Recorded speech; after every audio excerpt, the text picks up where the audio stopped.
மீண்டும் கேள்வி நேரம் நிகழ்ச்சி தொடர்கிறது. வெறுப்பு வர்சஸ் அன்பு, தேர்தலில் ஜெயிக்க போவது எது அப்படின்னு பேசிட்டு இருக்கோம். இரண்டும் பரப்புரையின் தீவிர பேசுபொருளாக இருக்கக்கூடிய சூழ்நிலையில் கோபண்ணா சார், எது ஜெயிக்கும் அப்படின்னு பார்க்குறீங்க? எது நாங்கள் தான் ஜெயிக்க போகிறோம். அந்த 400ன்னு சொன்னாங்கல்ல, 370 400 அந்த பேச்சே இப்போ கிடையாது. முதல் கட்ட தேர்தல் தமிழ்நாட்டில் தொடங்கப்பட்ட அந்த முதல் கட்ட தேர்தலில் தமிழ்நாட்டில் மோடி எதிர்ப்பு அலை கடுமையாக வீசி இருக்கிறது. அது வட மாநிலங்களிலும் பரவி இருக்கிறது. இன்றைக்கி நீங்கள் பார்த்தீங்கன்னா காங்கிரஸ் முக்த் பாரத், காங்கிரஸ் இல்லாத இந்தியா இப்படி பேசிய பாஜக இப்போ காங்கிரஸ் கட்சியை தவிர வேற எதையும் பேசுறதில்லை. அவர் ஒரு எதிர்க்கட்சி நீங்க அவங்கள பேசும்போது அவங்க உங்களை பேசதானே வேணும், அததானே சொல்றாரு அவரு. நாங்க 303 வச்சுக்கிட்டு 10 ஆண்டு ஆட்சி நடத்துகிற பாஜகவை எதிர்த்து பேசுவதில் நிறைய நியாயமான காரணம் இருக்கு. அதில் இருக்கிற இதை புரிஞ்சுக்க முடியாது. இப்போ எங்க 54 வச்சிருக்கிற எங்களை மோடி இவ்வளவு பதற்றம், அதில் பதற்றம், முகத்தில் ஒரு பதற்றம், அச்சம் இருக்குது. ஏன்னா வட மாநிலங்களில் இருக்கிற ட்ரெண்ட் இன்னைக்கு அவர்கள் மீண்டும் ஆட்சிக்கு வர முடியாது என்கிற ஒரு சூழல் உருவாகி வருவதே அவங்களுக்கு தெரியும். அவங்க உளவுத்துறை வைத்திருக்கிறாங்க, அவர்களுக்கு ரிப்போர்ட் வருது, அதை வைத்துக்கொண்டு அந்த பதற்றம் அவர் முகத்தில் தெரியுது. அதனால தான் திரிபுவாதங்களை நம்ம பார்க்கணுமா? பதட்டம் தான். இப்போ நீங்கள் எதுவுமே இல்லாமல் ஒரு திரிபுவாதம் பண்ணி இட்டு கட்டி ஒரு கோயபல்ஸ் பிரச்சாரம், அதாவது காங்கிரஸ் தேர்தல் அறிக்கையில் இந்து முஸ்லீம்ன்ற வார்த்தையே கிடையாது, சொத்தை பகிர்ந்தளிப்போன்னு கிடையாது, சமூக நீதி, ஜாதிவாரி கணக்கெடுப்பு, சமூக பொருளாதார ஜாதிவாரி கணக்கெடுப்பு நடத்துவோம். எஸ்சி எஸ்டி ஓபிசி கிட்ட திருடி கொடுத்துருவீங்கன்னு சொல்றாங்க. நான் என்ன சொல்றேன், இப்போ கர்நாடகா, ஆந்திரா, கேரளா இந்த மாநிலங்கள்லாம் இஸ்லாமியர்களுக்கு மதத்தின் அடிப்படையில் கொடுக்கல. இந்து மதத்தில் இருக்கிற பின்தங்கிய சமுதாயத்தினருக்கு எப்படி பின்தங்கிய அந்த ஆணையம் பரிந்துரை செய்தபடி இடஒதுக்கீடு வழங்கப்படுகிறதோ அதே மாதிரி இஸ்லாமியர்கள் இருக்கிற பின்தங்கிய சமுதாயத்தினருக்கு இடஒதுக்கீடு கொடுக்குறது. இது கான்ஸ்டியூஷனல் படி சுப்ரீம் கோர்ட்டு கூட தப்புன்னு சொல்லலை, அதெல்லாம் ரேட்டிஃபை பண்ணிடுது. அந்த மாதிரி எஸ்சி எஸ்டி இடஒதுக்கீடை ஏதாவது பறிக்கணும்னா நீங்கள் ஒன்றிய அரசு அனுமதி இல்லாமல், நாடாளுமன்றத்தின் ஒப்புதல் இல்லாமல் அது செய்யவே முடியாது. அதனால அந்த மாதிரி வாய்ப்பே கிடையாது, அந்த மாதிரி முயற்சியே கிடையாது. பிரதமர் என்ன சொல்றாருன்னா, இவிஎம் மிஷின் பத்தி எதிர்க்கட்சிகள் தான் அவ்வளவு பெரிய பிரச்சாரத்தை, கூச்சலை, எதிர்ப்பு பிரச்சாரத்தை கொண்டு போனீங்க, ஆனா இன்றைக்கு உச்சநீதிமன்றமே இப்படி சொல்லி இருக்கே அப்படின்னு சொல்றாரு. இல்ல உச்சநீதிமன்றம் தேர்தல் பத்திரம் பத்தி கூட கொடுத்துருக்கு. தேர்தல் பத்திரத்தில் 8000 கோடி நன்கொடை வழங்கியது சட்டவிரோதம்னு சொல்லிட்டு அந்த தொகையை பறிமுதல் செய்யணும்ல, அதை உச்சநீதிமன்றம் செய்யலை. அது மாதிரி இந்த வழக்கில் கூட முழுமையான எங்களுக்கு திருப்தி இல்லை இந்த தீர்ப்பில். விவிபேட் ஒப்புகை சீட்டு அவசியம் வைக்கணுன்றது எங்கள் கோரிக்கை. நம்பகத்தன்மை இன்றைக்கி வாக்குப்பதிவு எந்திரத்தின் மீது நம்பகத்தன்மை இல்லை. அதற்காக தான் விவிபேட் இந்த வழக்கு. இந்த தீர்ப்பு மிகுந்த ஏமாற்றத்தை தருகிறது. ஒன்று, இன்றைக்கி பிரச்சாரத்தை பார்த்திங்கன்னா மோடியினுடைய பிரச்சாரம் என்பது தேர்தல் அறிக்கையில், காங்கிரஸ் தேர்தல் அறிக்கை மிக ரெவல்யூஷனரி, ஒரு புரட்சிகரமான ஒரு தேர்தல் அறிக்கையாக அமைந்து விட்டது. அதற்கு என்ன காரணம்னா, எங்கள் தேர்தல் அறிக்கை நாடு முழுவதும் சிதம்பரம் தலைமையில் சுற்றுப்பயணம் செய்து மக்கள் கருத்தை, பலதரப்பட்ட மக்கள் கருத்தை அறிந்து அந்த தேர்தல் அறிக்கை விரிவாக தயாரிக்கப்பட்டது. ஆனால் பாஜக தேர்தல் அறிக்கை ஒரே அறையில் உட்கார்ந்து கொண்டு 2 மணி நேரம் யாரோ இருவர் சேர்ந்து தயாரிக்கப்பட்ட அறிக்கை இன்னைக்கு பேசும் பொருளா இல்லை. அந்த அறிக்கையை பற்றி யாராவது பேசுறாங்களா? நாங்களே பேசுறது இல்லை, அதில் பேசுறதுக்கு ஒன்றும் கிடையாது. ஆனால் எங்கள் அறிக்கை பேசப்படுகிறதே எங்களுக்கு மிகப்பெரிய வெற்றி. உத்தரப்பிரதேச முதல்வர் யோகி ஆதித்யநாத் பரப்புரையில் என்ன பேசி இருக்கிறார் அப்படின்னா, நீங்க இஸ்லாமியர்களுக்கான உணவு சுதந்திரம் அளிப்போம்னு பேசி இருக்கிறீங்க, அது பாத்தீங்கன்னா பசுவதை தடுப்புக்கு எதிரானது அப்படின்னு இன்னைக்கு பரப்புரையில் பேசுறாரு. நான் என்ன சொல்றேன், யார் என்ன உணவு உண்ணணும், எந்த உடை உடுக்கணுன்றது அவரவர் விருப்பம். அதில் போய் நீங்கள் தலையிடாதீங்க.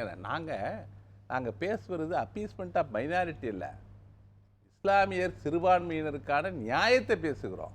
அப்படி அப்பீஸ்மெண்ட் பண்ணுறதுன்னா மெஜாரிட்டி தான் அப்பீஸ்மெண்ட் பண்ணோம். ஏன் போய் மைனாரிட்டி பண்ணி எங்களுக்கு என்ன லாபம்? 15% அப்பீஸ் பண்ணுறது நல்லதா, 80% அப்பீஸ் பண்ணுறது நல்லதா? பெரும்பான்மையை அப்பீஸ் பண்ணுறது தான் அப்பீஸ்மெண்ட் வரும். இது லாஜிக்கே இல்லை இந்த வாதம். இந்த பாஜக வாதம் சிறுபான்மையரை தாஜா பண்ண அப்பீஸ் பண்ணுற நீங்கள் பேசுகிறீங்கன்றதே அது கிடையாது. நாங்கள் நியாயம் பேசுறோம். இப்ப இஸ்லாம் இந்து மதத்தில் அடுத்து இருக்கிற சாம் பிட்ரோடா பேசிய இன்ஹெரிட்டன்ஸ் டாக்ஸ் அமெரிக்காவில் இருந்து பரம்பரை சொத்தை இங்கேயும் அமல்படுத்தணும். எதுவுமே இல்லாதப்போ சாம் பிட்ரோடாவை பிடிச்சிக்கிட்டீங்க. அவர் ஏதோ ஒரு கருத்தரங்கள ஒரு கருத்தை சொல்றாரு. அது அவருடைய கருத்து, எங்க காங்கிரஸ் கட்சி கருத்து இல்லைன்னு ஜெயராம் ரமேஷ் தெளிவுபடுத்திட்டார். அதை பற்றி நாங்கள் அதோட அது முடிஞ்சு போச்சு. இன்னைக்கு பிரதமர் மோடி ஒரு பிரதமர் பொறுப்பில் 10 ஆண்டு காலம் வகித்த ஒருவர் காங்கிரஸின் தேர்தல் அறிக்கையை வந்து இட்டுக்கட்டி பேசுறது. நாங்கள் எங்கே போய் தாலியெல்லாம் பறித்து இஸ்லாமியருக்கு கொடுத்துருவோம், இன்ஃபில்ட்ரேட்டருக்கு கொடுத்துருவோம், அதிக குழந்தைகளை பெற்றுக்கொள்வார், இதெல்லாம் பொறுப்பற்ற பேச்சு. இவர் வந்து இந்த நாட்டினுடைய பிரதமரா அல்லது எதை நோக்கி இந்தியாவை அழைத்து செல்லுகிறார்? அரசமைப்பு சட்டத்தில் இருக்கிற உரிமையை தேர்தல் பரப்புரையில வந்து பிரதமராக அவர் பேச மாட்டார்ல, கட்சிக்காரா தானே பேசல. நீங்க பிரதமரா பேசுறாரா, கட்சிக்காரரா பேசுறதாரா, ஒரு ஆளுங்கட்சியை சேர்ந்தவர்? நான் கேட்கறது, எங்க தேர்தல் அறிக்கையில் நாங்கள் எங்க அதை சொல்லியிருக்கிறோம்? அதாவது அதுக்கு இவரை மன்மோகன் சிங் அவர் நேஷனல் டெவலப்மெண்ட் கவுன்சிலில் பேசும்போது இதே இவர் மோடி, நரேந்திர மோடி முதலமைச்சராக அந்த மாநாட்டில் கலந்து கொண்டிருக்கார். அப்பயே இவர் சர்ச்சை எழுப்பிய போது மறுநாள் டிசம்பர் 9ஆம் தேதி 2006 அன்னைக்கு பேசுகிறார் மன்மோகன் சிங். 10ஆம் தேதி பிரதமர் அலுவலகம் அதை மறுக்கிறது, தெளிவாக மறுத்து அன்றைக்கே அந்த பிரச்சனைக்கு முற்றுப்புள்ளி வைத்து 18 ஆண்டுகள் கழித்து இன்னைக்கு வந்து அதில் வந்து அதை எடுத்து வச்சுக்கிட்டு பேசுனா முன்னையும் விட்டுறீங்க பின்னலையும் விட்டுறீங்க. அது பொதுவாக பேசப்பட்டது. Schedule cost, schedule try, OBC, minorities, women, children அப்படின்னு பொதுவாக எல்லாருக்கும் முன்னுரிமை கொடுக்கணும். வளர்ச்சி திட்டங்களில் நிதி ஒதுக்குவதில் பிஸ்கல் இதில் கொடுக்கும்போது அப்படி தான் பேசப்பட்ட பேச்சு. மன்மோகன் சிங்க்கு இப்படிலாம் சிந்தனையே கிடையாதுங்க. இவர் மோடிக்கு வரும் அந்த சிந்தனை. ஏன்னா மோடி வளர்க்கப்பட்டது ஆர்எஸ்எஸ்னால தயாரிக்கப்பட்டவர். கோல்வால்கர் சிந்தனையில் வளர்க்கப்பட்டவருக்கு அவர் கொஞ்சம் கொஞ்சமாக வெளியே வருது. கோல்வால்கர் என்ன சொன்னார்? இந்த நாட்டில் இஸ்லாமியர்கள் வந்து 2ஆம் தர குடிமக்களாக தான் வாழ முடியும், அவர்களுக்கு எந்த உரிமையும் கிடையாது அப்படின்னு தான் அவருடைய தத்துவங்கள், பஞ்ச் ஆஃப் தாட்ஸில் அதுதான் சொல்கிறார். அப்படி வளர்ந்தது தான் ஜனசங்கம், பாஜக எல்லாமே. அதில் வளர்ந்தவர் தான் மோடி.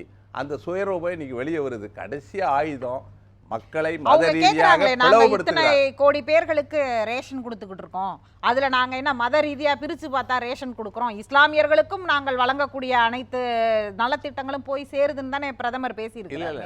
அதெல்லாம் நீங்க பேசுறீங்க. அதுல வந்து பிரிச்சு பார்க்கலன்றது அது தேவையில்லை. அதுல வந்து எல்லாருக்கும் தான் கொடுக்க முடியும்.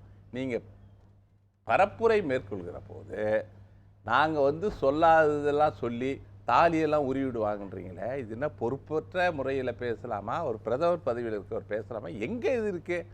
ஏதாவது அதுக்கு ஒரு லாஜிக் இருக்கணும், ஒரு நியாயமான காரணங்கள் இல்லாமல் இந்த அபவாதம், அவதூறு, இட்டுக்கட்டி பேசுவது. இவ்வளோ 10 வருஷம் பதவியில் இருந்துட்டீங்களே, இந்த தேர்தலை தோற்கடிச்சிட்டா நீங்கள் வெளியே வர வேண்டியது தானே.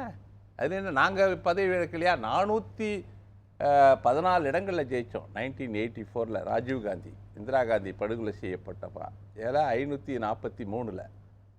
அதுவே 1989 நாங்கள் தோற்று போனோம். விபி சிங் பிரதமராக வந்தார். 5 ஆண்டுகளில் 414 தோற்கடிக்கப்பட்டது.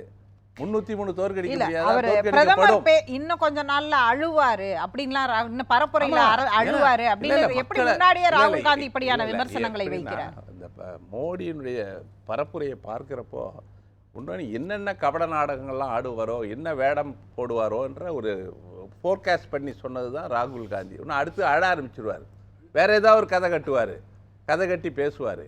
ரொம்ப அதாவது நீங்க பரப்புரை பண்றாங்க. இதுல எதுக்கு நீங்க உங்க மேனிஃபெஸ்டோவை போய் ஏன் விளக்கணும்? உங்களுக்கு விளக்கணும்னு கடிதம் அவரே தான் பண்ணிட்டு இருக்காரு. இல்ல இதுல வந்து எங்க மேனிஃபெஸ்டோ இன்னைக்கு வந்து பேசு பொருளா மாற்றியதற்கு காரணம் நரேந்திர மோடி தான். அதுக்கு நன்றி சொல்லதான் கார்கே பேச அவர் தோல்வி பயத்தில் இருக்கிறார் என்பதை உறுதிப்படுத்துகிறது. எங்க மேனிஃபெஸ்டோ வந்து உண்மையிலே மிகப்பெரிய விளம்பரம். வந்து அதுக்கு ஊதுகுழலாக இருப்பவர் மோடி அந்த வேலையை செய்கிறார். நாங்கள் ஏன்னா எங்கள் மேனிஃபெஸ்டோவில் ஒவ்வொரு வரியும் நாங்கள் வந்து நாட்டு மக்களுக்காக எங்கள் காங்கிரஸ் கட்சியினுடைய வரலாற்றில் ஜாதி, மதம், மொழி, இன அடிப்படையில் நாங்கள் வேறுபாடு காட்டியதே கிடையாது. 1950களிலேயே வந்தப்போ அநீதிகளுக்கெல்லாம் நாங்கள் வந்து நியாயம் வழங்கியிருக்கிறோம். எங்கள் கட்சியை பொறுத்த வரைக்கும் ஒரு மனிதர்களை மத ரீதியாக நாங்கள் பார்க்கறதில்ல. அதான் ராகுல் காந்தி சொன்னார், நான் அன்பை விதைக்க வந்திருக்கிறேன். அவர் விஷத்தை வந்து விஷ வித்துக்களை தூவிட்டு இருக்கார், நச்சு கருத்துக்களை கூறுகிறார். உண்மையிலே ஒரு 10 வருஷம் பிரதமராக இருந்த மோடி இவ்வளவுக்கு இந்த மாதிரி நிலைக்கு வந்து இப்படி ஒரு இழிவான பிரச்சாரத்தை மேற்கொள்வது வந்து உண்மையிலே ஜனநாயகத்துக்கு மிகப்பெரிய அச்சுறுத்தலாக தான் இருக்கார். ராகுல் காந்தி அவர்கள் தேசியமயமாக்கப்பட்ட வங்கிகளில் வாங்கிய கடன் 16 லட்சம் கோடி வந்து நீங்கள் தள்ளுபடி பண்ணியிருக்கீங்க. குறிப்பிட்ட 20-25 கோட்டீஸ்வரர்கள் மோடியுடைய நண்பர்களுக்கு. அதை நாங்கள் எங்கள் ஆட்சிக்கு நாங்கள் வந்த பிறகு அந்த 16 லட்சம் கோடியை மீட்டெடுத்து 90% ஏழைகளுக்கு கொடுப்போம். ஒன்று. ரெண்டாவது, தாமஸ் பிக்கெட்டி அவங்க ஒரு சர்வே பண்ணாங்க இன்இக்வாலிட்டி லேப்ல. அந்த சர்வேல என்ன சொல்றான், 1% கோட்டீஸ்வரர்கள் 40% சொத்தை குவிச்சிருக்காங்க. இந்த மாதிரி சொத்து குவிப்பு குறித்து நாங்கள் வந்து ஆய்வு செய்வோம் அப்படின்னு தான் சொல்லியிருக்கோமே தவிர எங்கேயும் தனிப்பட்டவர்களுடைய சொத்தை பறித்து நாங்க மற்றவர்களுக்கு பண்ணுவோம்னு எங்கேயும் கிடையாது. சரி, அவர் என்ன சொன்னார்னா அந்த 16 கோடி இளைஞர்களுக்கு வந்து 1 லட்சம் வீதம் வந்து வேலை கொடுக்கலாம், 16 கோடி பெண்களுக்கு ஆண்டுக்கு 1 லட்சம் உதவித்தொகை கொடுக்கலாம், இந்திய ராணுவத்துல 3 ஆண்டுகளுக்காக செலவு செய்யலாம், 10 கோடி விவசாய குடும்பங்களுக்கு கடன் தள்ளுபடி செஞ்சு தற்கொலையிலேருந்து தடுத்திருக்கலாம், 20 ஆண்டுகளுக்கு ஒட்டுமொத்த நாட்டுக்கும் 400 ரூபாய்க்கு கேஸ் சிலிண்டர் கொடுத்திருக்கலாம், பட்டியலின பழங்குடியின பிற்படுத்தப்பட்ட சமூக மாணவர்களுக்கு பட்டப்படிப்பு இலவச கல்வி வழங்கி இருக்கலாம் தானே சொல்லியிருக்கிறாரு கோப்பன். இல்ல, அவரு டாக்டர் அம்பேத்கர் பத்தியும் காங்கிரஸ் பத்தியும் பேசினார். அரசியல் நிர்ணய சபையில அம்பேத்கர் உறுப்பினராக இருந்தார்.